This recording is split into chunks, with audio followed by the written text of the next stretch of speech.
Okay, so I'm just going to throw in a quick video that so you can visually see what we were talking about on the podcast today. We were talking about the catch, which is part of the freestyle stroke.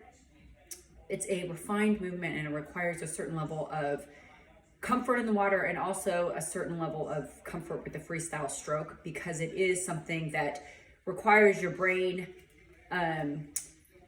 be able to think about what you're doing and not just trying to survive. So if this is something that not everybody, it's one of the skills that I teach later.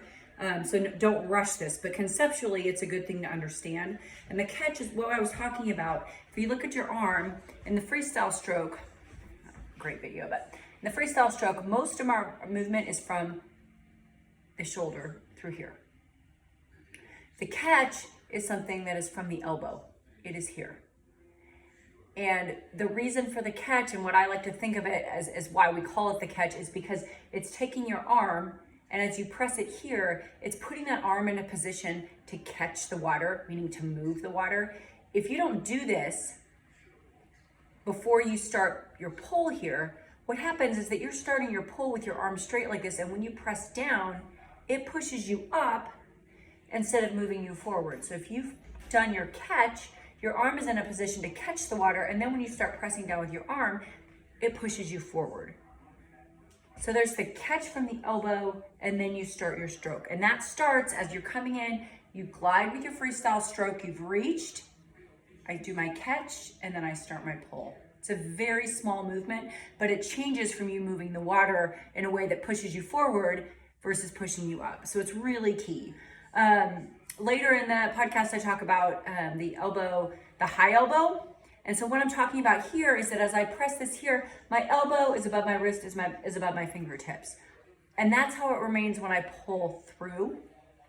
And the reason for that is because if my elbow drops and suddenly my elbow is below my wrist, is below my fingertips, and I pull, I am not in a position to catch any water. And so that's called slipping.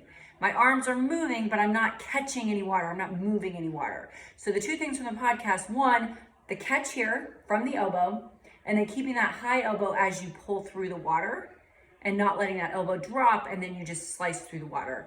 And that's a really big thing when people are trying to increase their propulsion or how fast they're going in swimming. A lot of times their stroke will get sloppy and that elbow will drop, and all of a sudden they're spinning their arms and they may be thinking that they're really increasing their propulsion because they're really increasing their effort, right? And those are not the same thing. Increasing how fast you're moving is not always equated with how hard you're working in swimming, which is super frustrating. But you can get to the point where you're just spinning your arms super fast and your heart rate and your breath rate go skyrocketing, but you've suddenly dropped your elbow and you're spinning those arms really fast, but you're not getting any forward movement. So you really want to make sure you've got that catch and that you're keeping that catch effective and that your pull is effective all the way through your stroke as you're trying to learn how to increase your propulsion in swimming. Hope that helps.